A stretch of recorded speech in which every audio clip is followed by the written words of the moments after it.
Assalamualaikum warahmatullahi wabarakatuh. Halo warga Wingit sekalian, balik lagi bareng saya Putra di sini. Gimana kabar kalian? Semoga kalian sehat selalu ya. Coba kalian komen jam berapa kalian nonton video ini dan dari mana saja asalnya. Dan ya, seperti biasa, malam ini aku mau bawain sebuah cerita horor yang bisa saja bikin kalian merinding atau malah overthinking. Sebelum lanjut ke ceritanya, kalau teman-teman suka dengan cerita horor kayak gini, jangan lupa untuk dukung channel ini dengan cara like, komen, dan subscribe. Supaya aku makin semangat bawain cerita-cerita horor buat nemenin malam kalian.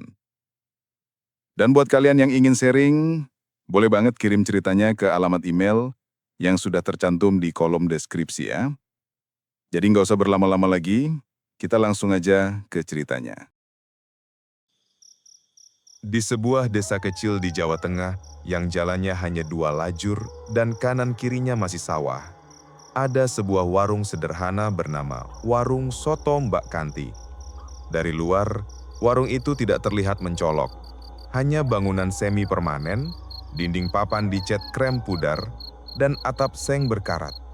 Tapi entah kenapa, warung itu tidak pernah sepi. Siang malam, selalu ada saja pembeli yang datang.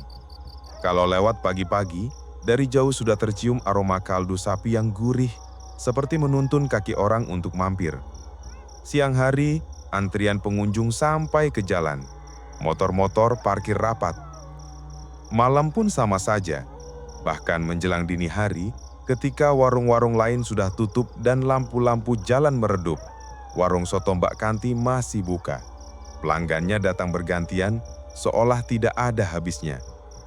Di antara para pembeli itu ada satu orang bernama Raka, pemuda desa yang sehari-hari bekerja di bengkel. Ia sering lewat depan warung itu sepulang kerja, kadang mampir. Ia tahu soto Mbak Kanti memang enak, dagingnya empuk, kuahnya kental, aromanya beda dari soto-soto lain. Tapi ada sesuatu yang mengganggu pikirannya. Sejak kecil, ia sudah mendengar desas-desus dari orang tua. Warung itu aneh kah? Kalau makan enak sih enak, tapi kadang pembelinya kayak bukan orang sini. Desas-desus itu makin ramai dibicarakan belakangan. Ada yang bilang Mbak Kanti pakai jalan pintas supaya warungnya rame. Ada yang bisik-bisik soal daging yang dipakai tak biasa. Tapi tak ada yang berani bicara terang-terangan. Semua hanya lewat gumaman dan pandangan mata. Mbak Kanti sendiri dikenal ramah. Perempuan berusia sekitar akhir 30-an, wajahnya teduh, senyumnya tipis tapi matanya menyimpan sesuatu yang sulit dibaca. Ia tinggal di rumah kecil di belakang warungnya. Raka pernah sekali mengantar gas LPG ke dapurnya. Ia melihat panci-panci besar penuh kuah soto. Daging sapi menggantung rapi di dapur. Ada hal aneh yang langsung dia sadari. Semua sapi yang dipotong tanduknya patah satu. Entah kebetulan, entah memang syarat khusus. Hari itu, Raka duduk di pojok warung sambil menyuruput sotonya. Malam sudah jam 11, tapi warung tetap penuh. Ada seorang bapak-bapak berpeci duduk di meja depan. Wajahnya pucat, pakaiannya seperti orang zaman dulu. Raka sempat memperhatikan karena merasa tidak pernah melihat orang itu di desa ini. Saat ia menoleh sebentar untuk menaruh sendok, lalu menoleh lagi, bapak itu sudah hilang. Kursinya kosong, tidak ada suara pintu, tidak ada langkah kaki keluar. Raka merinding. Ia mencoba mengalihkan perhatian ke sotonya lagi. Kuahnya masih panas, tapi entah kenapa aromanya tiba-tiba berubah. Ada bau amis samar seperti darah mentah. Ia mengedarkan pandangan. Mbak Kanti berdiri di belakang meja kasir. Wajahnya tetap tenang, tapi seolah menatap kosong ke arah kursi yang tadi ditempati bapak itu. Malam berikutnya, Raka sengaja lewat lagi. Ia ingin memastikan apa yang ia lihat bukan halusinasi. Kali ini ia hanya berdiri di seberang jalan, mengamati warung dari jauh. Warung tetap ramai. Lampunya kuning redup, bayangan pembeli di dalam warung bergerak-gerak di balik jendela. Tiba-tiba dari ruang belakang warung terdengar suara samar, seperti suara anak kecil tertawa. Padahal jam menunjukkan hampir pukul 1 dini hari.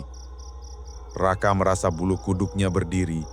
Ia tahu Mbak Kanti memang punya anak kembar, tapi setaunya anak-anak itu jarang sekali kelihatan malam-malam. Dan suara tawa itu bukan tawa riang, melainkan tawa kecil yang serem, melengking, seperti berasal dari lorong kosong.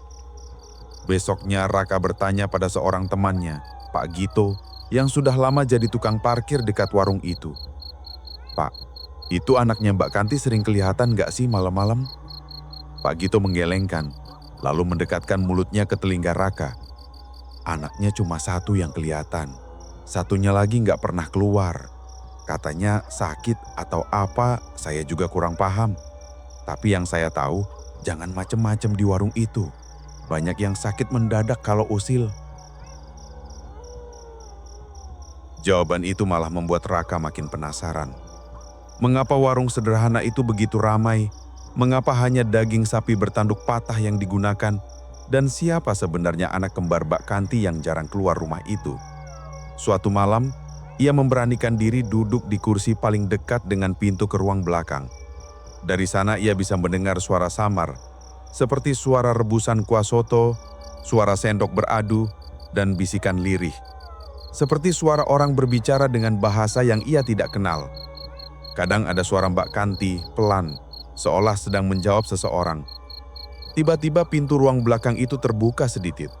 Dari celah pintu, Raka melihat bayangan kecil berwajah pucat, rambutnya acak-acakan. Matanya sayu menatapnya sekilas lalu menghilang ke dalam pintu. Pintu tertutup pelan. Raka spontan menahan napas, punggungnya dingin. Mbak Kanti muncul dari dapur membawa panci baru. Ia menatap Raka sekilas, senyumnya tipis lalu berkata, "Mas Raka, sotonya tambah." Raka hanya menggeleng cepat, membayar, dan buru-buru keluar warung. Di luar, udara malam terasa lebih dingin dari biasanya. Ia berjalan cepat, tapi di telinganya masih terngiang suara tawa kecil dari ruang belakang, bercampur aroma amis yang menempel di hidungnya. Sejak malam itu, Raka merasa ada yang berubah. Setiap kali lewat depan warung Mbak Kanti, ia seperti diawasi. Lampu warung yang kuning redup itu terasa lebih pucat. Bayangan pembeli di dalam warung tampak tidak wajar.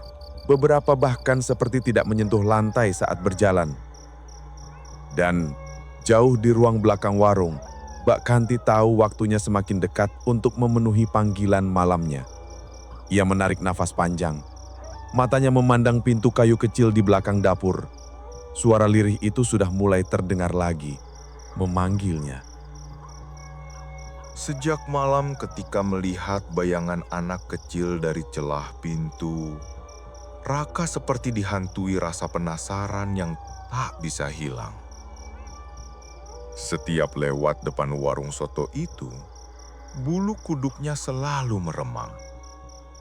Ia mulai memperhatikan pola yang selama ini luput dari mata orang kebanyakan.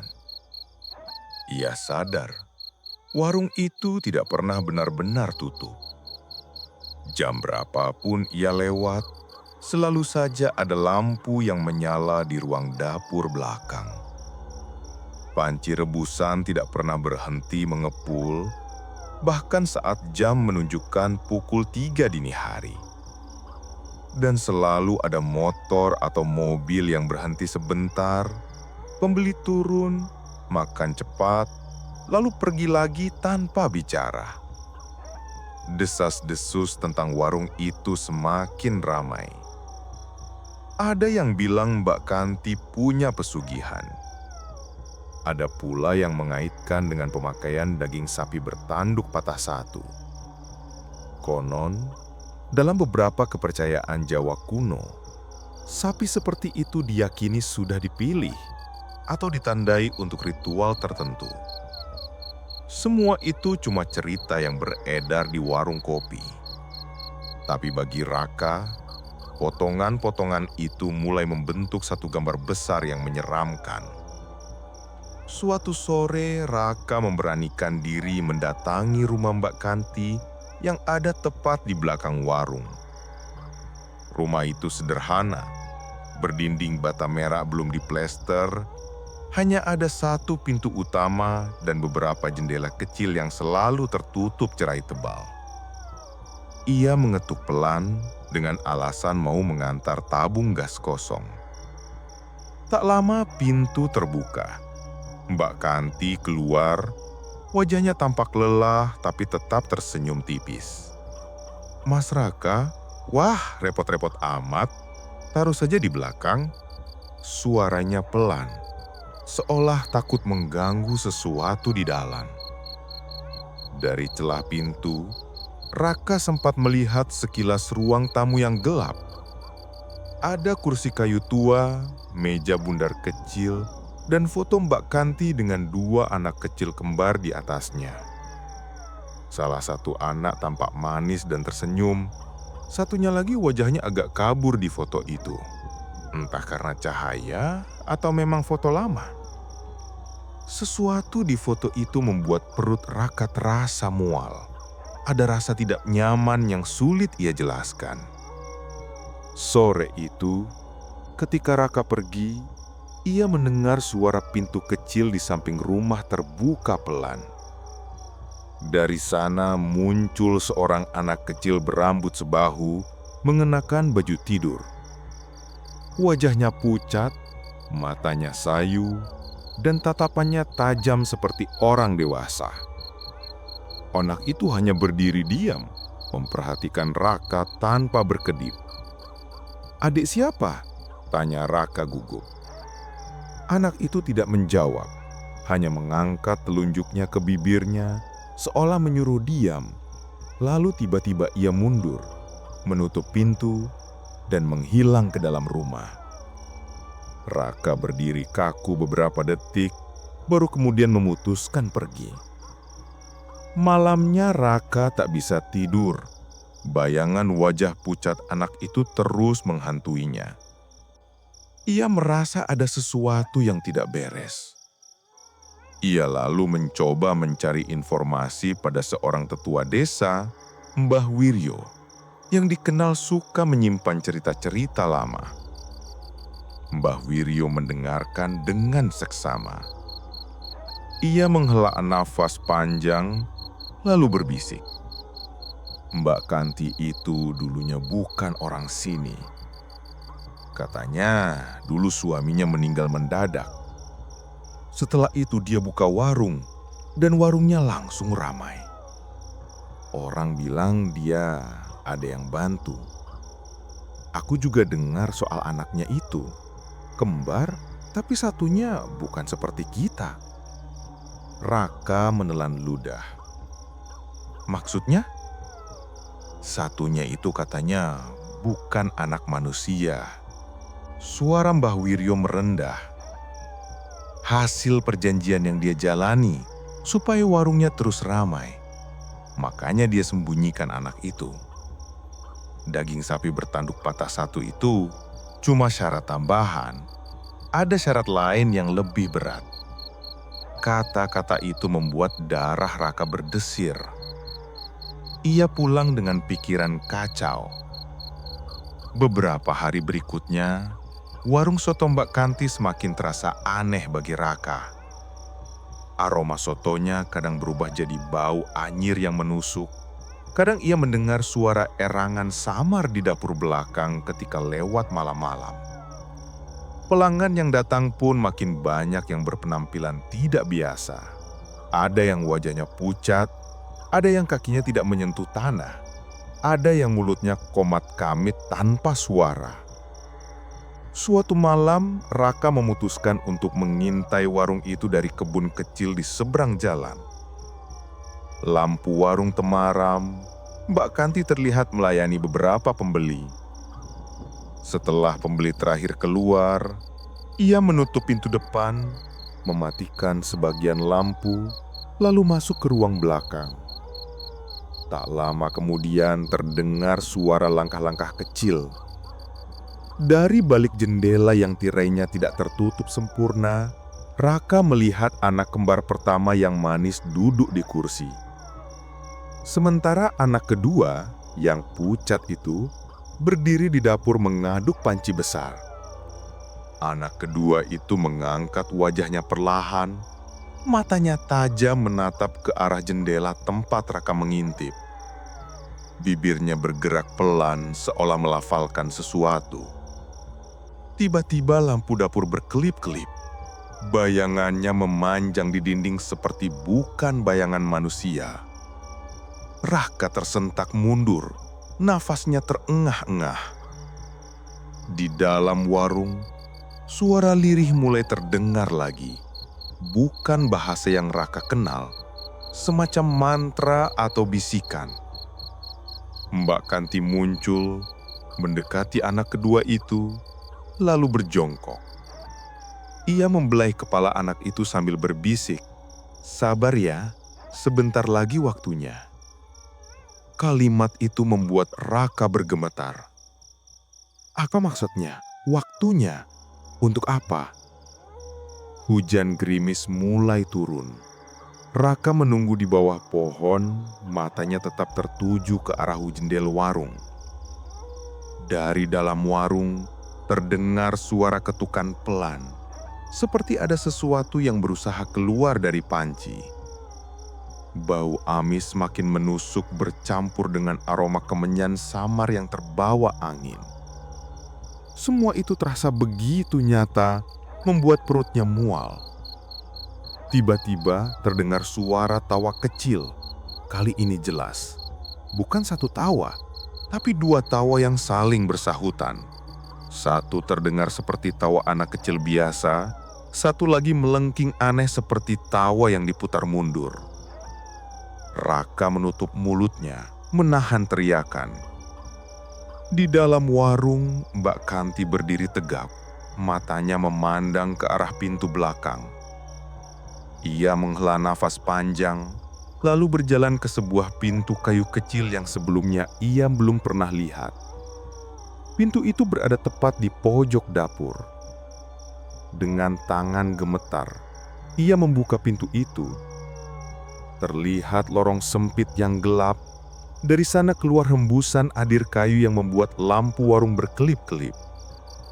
Ia tidak bisa melihat lebih jauh, tapi ia tahu ada sesuatu yang sedang menunggu Mbak Kanti di balik lorong itu. Sesuatu yang bukan manusia.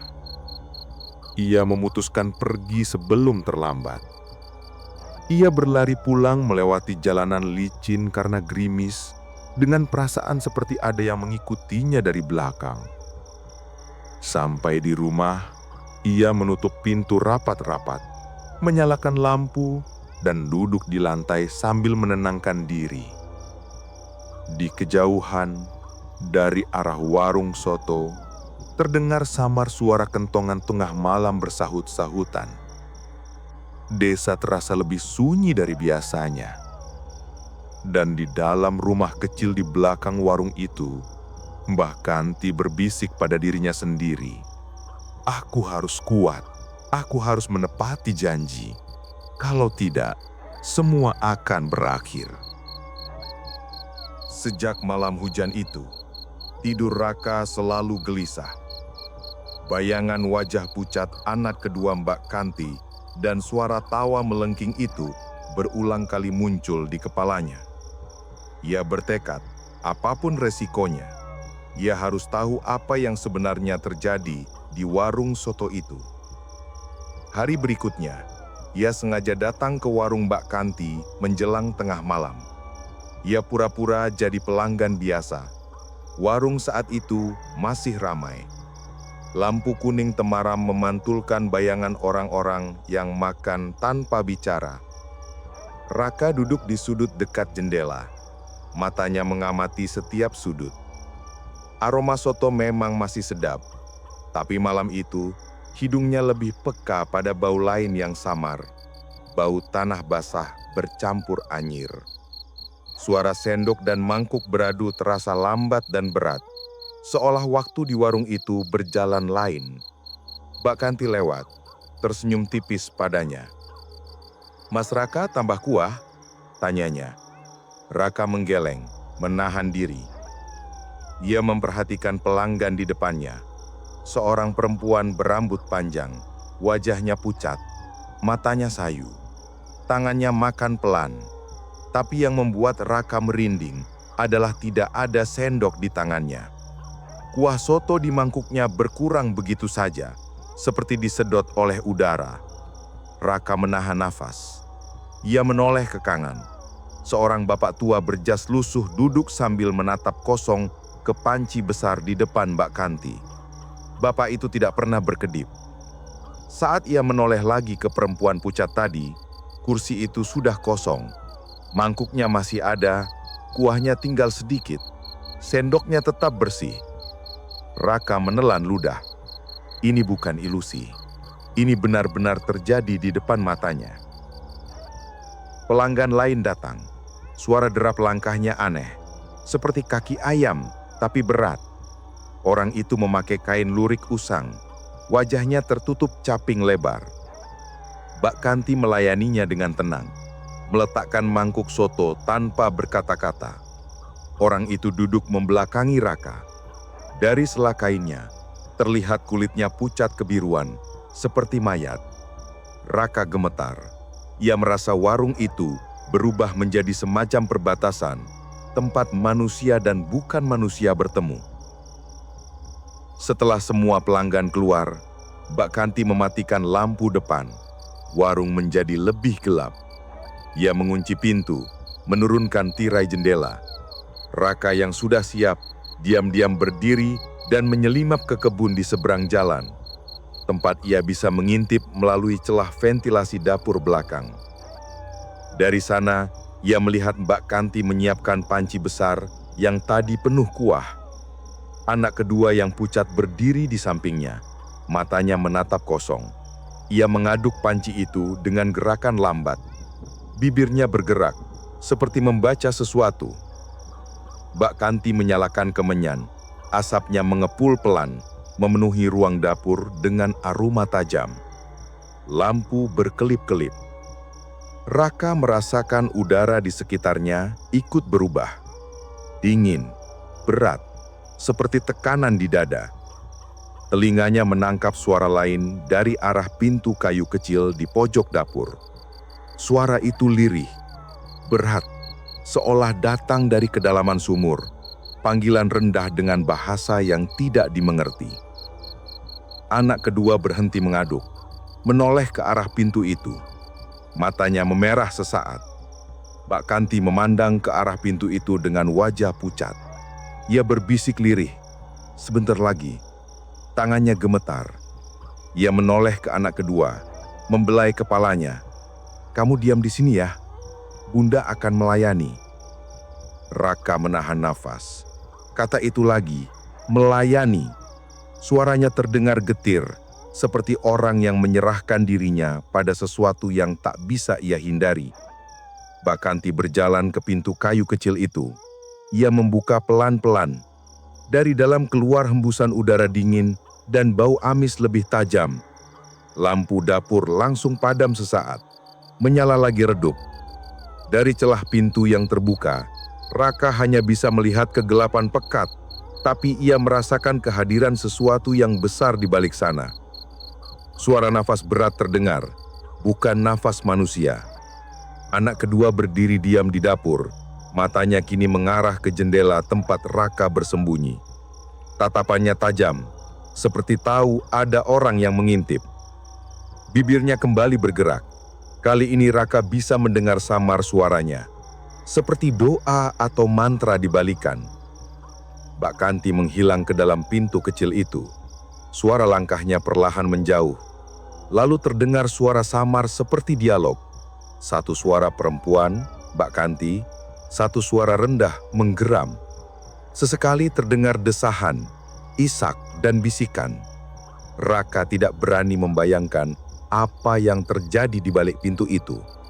Tapi ia tahu betul, melayani di sini bukan sekedar memberi makan.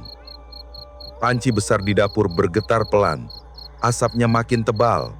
Anak kedua mendekat ke panci itu, mencelupkan tangannya ke kuah panas tanpa terlihat kesakitan. Ia menarik sesuatu dari dalam panci, sepotong daging besar yang tanduknya patah satu. Ia memandangnya sesaat, lalu meletakkannya di atas talenan. Bau amis bercampur kemenyan menyebar keluar jendela. Raka menahan mual. Tiba-tiba, suara langkah dari dalam pintu kecil itu berhenti. Suara rendah itu menggerang keras, lalu hening.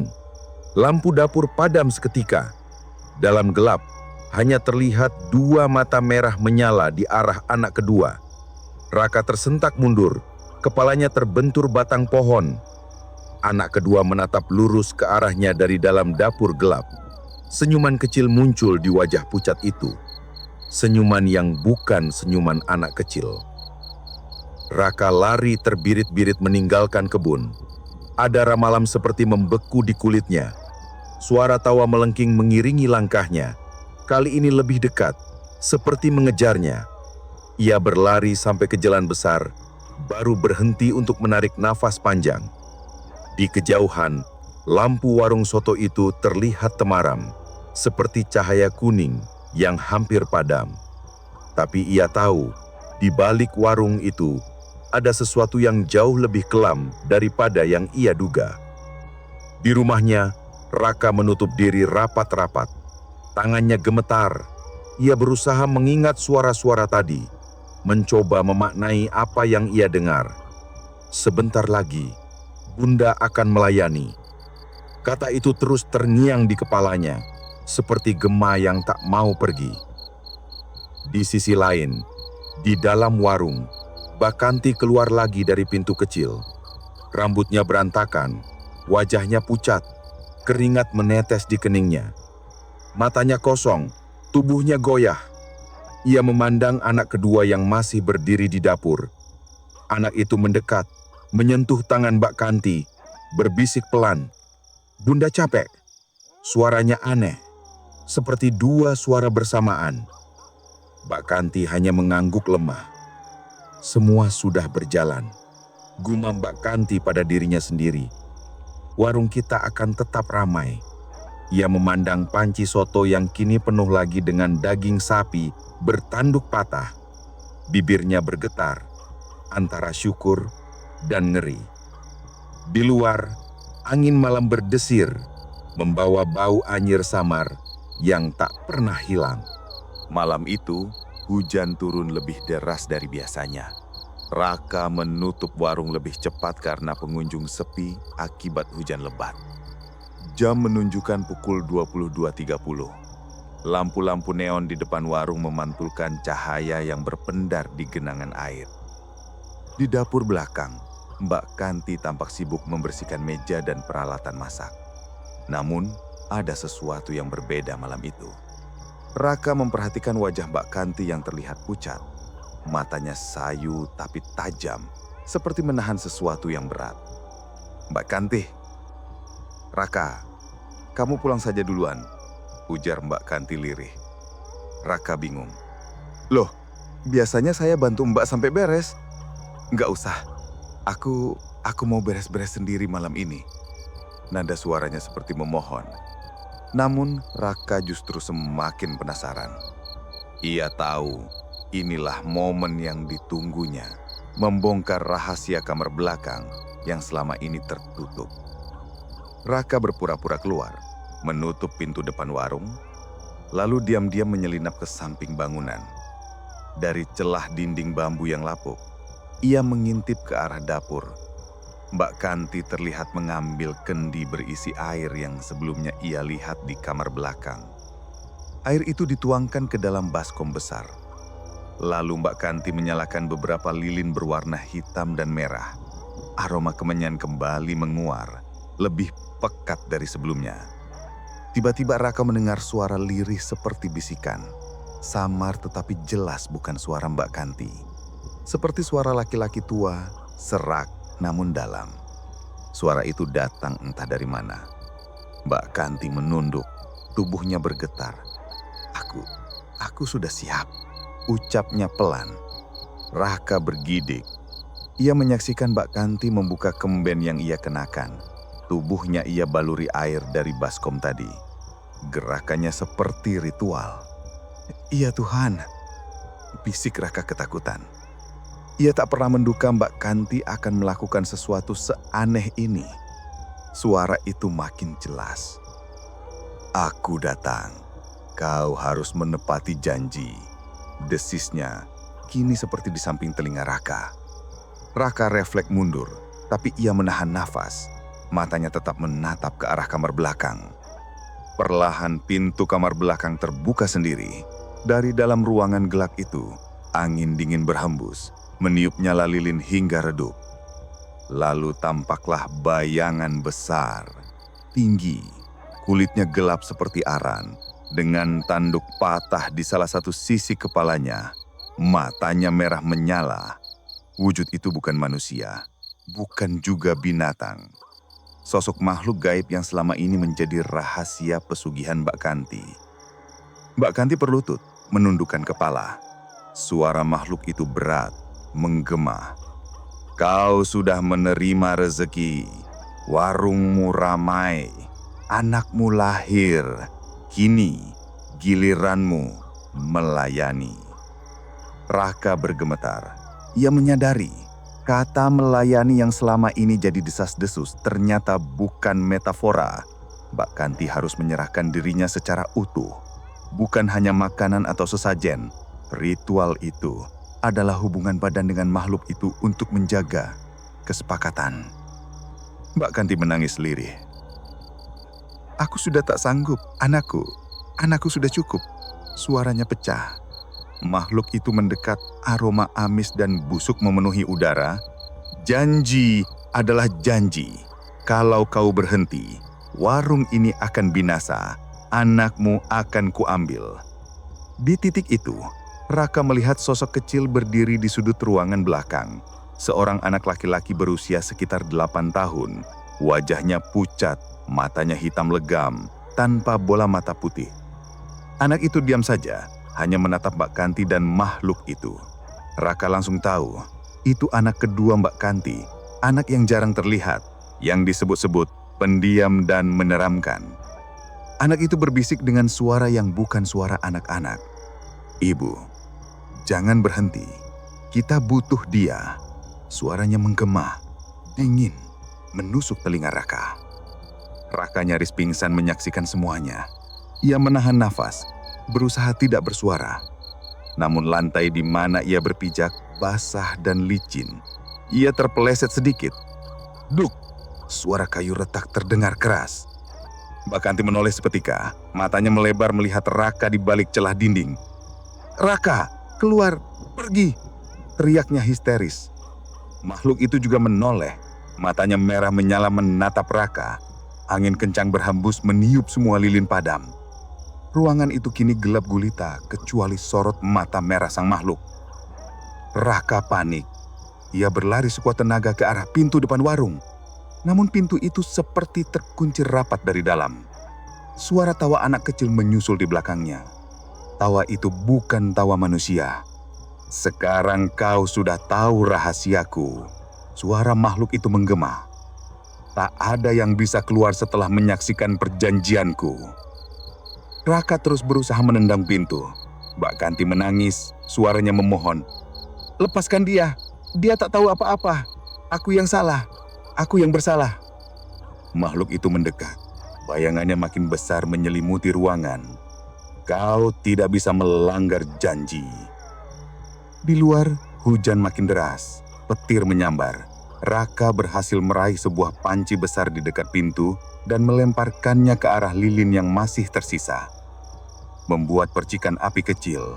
Sesaat ruangan terang, ia melihat jelas wujud makhluk itu. Tanduk patah, mulut penuh gigi tajam, tangan besar dengan kuku panjang. Di sampingnya, anak kecil berwajah pucat menatapnya tanpa berkedip. Mbak Kanti lalu berlari mendekati makhluk itu, memeluk kakinya. Ambil aku saja, jangan ganggu dia, jeritnya. Makhluk itu diam saat lalu mendesis. Baiklah. Malam ini kau akan melayaniku untuk terakhir kalinya. Setelah itu, warung ini akan jadi milikku sepenuhnya. Raka melihat Mbak Kanti menoleh kepadanya. Air mata bercucuran. Pergi Raka, lari sekarang juga. Seolah ada kekuatan tak terlihat yang membuka pintu depan.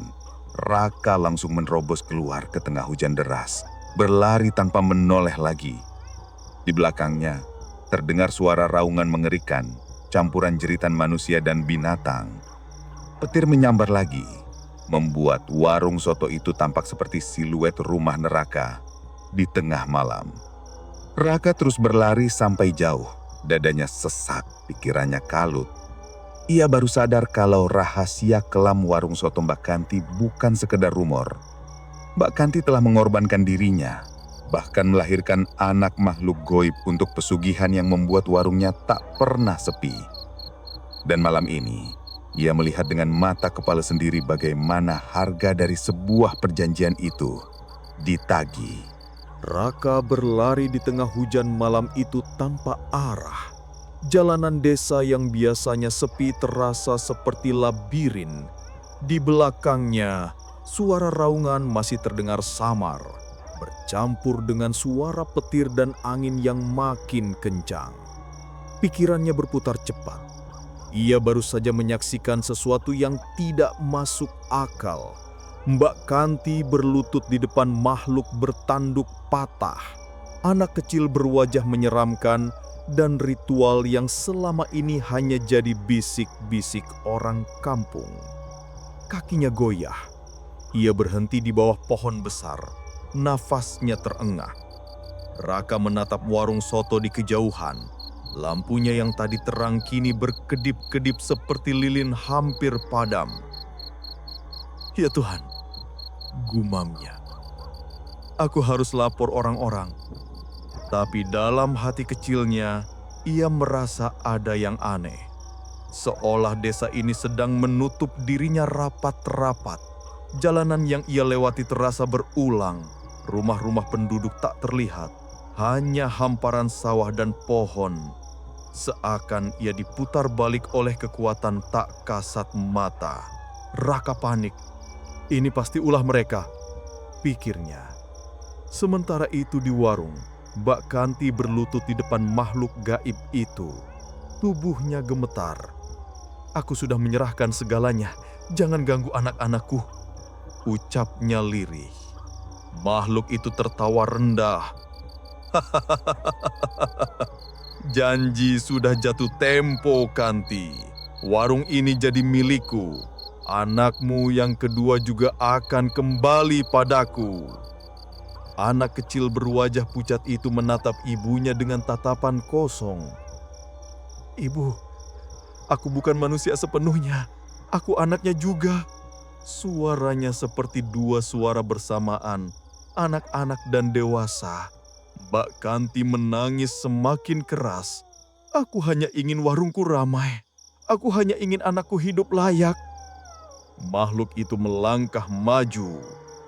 Kau akan melayaniku terakhir kali malam ini. Setelah itu, warung ini akan penuh dengan manusia, tapi hanya untuk jadi santapan kami. Suara angin menderu. Pintu dan jendela warung terbuka sendiri. Aroma amis memenuhi udara. Dari lantai, darah tipis mengalir keluar dari dapur. Lilin-lilin hitam kembali menyala dengan sendirinya, menyorot ruangan dengan cahaya aneh. Di luar, Raka yang masih berusaha menemukan jalan pulang akhirnya melihat siluet masjid di ujung jalan. Ia berlari ke arah sana. Di dalam masjid, ia menemukan Pak Imam yang sedang tidur di serambi. Ia membangunkannya dengan nafas terengah-engah. Pak Imam, warung Mbak Kanti. Ada setan, ada jin. Tenang dulu nak Raka, ceritakan pelan-pelan. Raka mencoba menjelaskan dengan terbata-bata. Pak Imam menatapnya tajam. Aku sudah lama mendengar bisik-bisik tentang warung itu, tapi tak ada bukti. Kalau benar malam ini waktunya terungkap, kita harus ke sana. Bawa air wudhu, bawa ayat-ayat. Mereka berdua berlari menuju warung. Meski hujan deras menghalangi, namun yang mereka lihat di depan warung membuat bulu kuduk berdiri. Warung soto yang biasa ramai kini tampak seperti rumah kosong yang terbakar dari dalam. Asap hitam keluar dari celah atapnya, namun tidak ada api. Lampu neonnya mati, hanya suara tangisan samar-samar dari dalam. Pak Imam menggenggam tasbihnya. Bismillah, gumamnya. Mereka masuk pelan-pelan. Di dalam, pemandangan yang mereka lihat seperti potongan mimpi buruk. Mbak Kanti terbaring di lantai, tubuhnya menggigil. Di depannya, makhluk bertanduk patah berdiri. Tubuhnya kini lebih jelas, sebesar 2 kali manusia dewasa. Kulitnya hitam kelam, matanya merah menyala. Anak kecil berwajah pucat berdiri di sampingnya. Tangannya menggenggam mangkuk soto berisi cairan merah. "Pergi, keluar kalian!" teriak makhluk itu. Suaranya mengguncang ruangan. Pak Imam maju selangkah. "Aku datang bukan untuk ikut dalam perjanjianmu. Lepaskan Mbak Kanti, lepaskan warung ini," katanya lantang. Makhluk itu tertawa. "Perjanjian ini sudah bertahun-tahun. Mbak Kanti milikku. Warung ini milikku, bahkan anaknya pun milikku." Mbak Kanti berusaha bangkit. "Pak Imam, selamatkan anakku yang pertama. Dia di rumah. Jangan biarkan dia nasibnya sama." Suaranya lirih. Pak Imam membaca ayat-ayat suci dengan suara keras. Suara itu membuat makhluk itu meraung. Matanya berkilat-kilat marah. Angin kencang bertiup di dalam ruangan. Lilin-lilin padam satu persatu. Anak kecil berwajah pucat jerit. Tubuhnya seperti terbakar cahaya tak terlihat. "Ibu!" Mbak Kanti menangis melihat anaknya itu. "Maafkan ibu, maafkan ibu." Pak Imam menggenggam air wudhu dan memercikkannya ke arah makhluk itu. Terdengar suara mendesis keras. Makhluk itu mundur selangkah, tubuhnya berasap. "Kau berani melawan perjanjian," desisnya. Raka yang ketakutan bersembunyi di balik meja, namun matanya tak lepas dari peristiwa itu. Ia melihat Mbak Kanti tiba-tiba bangkit, berlari ke arah makhluk itu dan memeluknya erat-erat. "Kalau aku harus pergi, aku pergi. Tapi jangan ambil anakku, jangan ambil mereka," jeritnya. Makhluk itu menggeram. "Kau tidak bisa memutuskan ini sendiri." Mbak Kanti menoleh ke arah Pak Imal dan Raka. "Lindungi anakku yang pertama, lindungi dia, jangan biarkan nasibnya sama," ucapnya terakhir kali. Lalu ia menarik makhluk itu ke tengah ruangan, menabrak bangunan altar kecil yang selama ini jadi tempat ritualnya. Tiba-tiba petir menyambar atap warung, suara ledakan keras terdengar. Cahaya putih menyilaukan, memenuhi ruangan. Raka menutup mata. Pak Imam terus membaca ayat-ayat dengan suara lantang. Ketika cahaya itu mereda, warung soto itu sunyi. Asap tipis menyelimuti lantai. Mbak Kanti dan makhluk itu lenyap. Hanya tersisa anak kecil berwajah pucat yang kini terbaring di lantai. Tubuhnya mengecil menjadi seperti boneka kain, lalu hancur menjadi abu. Pak Imam memandang sekeliling. "Selesai," gumamnya. Namun wajahnya tetap tegang. "Perjanjiannya putus, tapi kita harus cepat. Anak Mbak Kanti yang pertama harus dijauhkan dari tempat ini." Raka gemetar. Apa yang barusan terjadi?" Pak Imam menatapnya dalam. "Itu harga dari sebuah perjanjian pesugihan. Mbak Kanti telah mengorbankan dirinya untuk memutuskan rantai itu." Di luar, hujan mulai reda. Langit perlahan terang, fajar hampir tiba.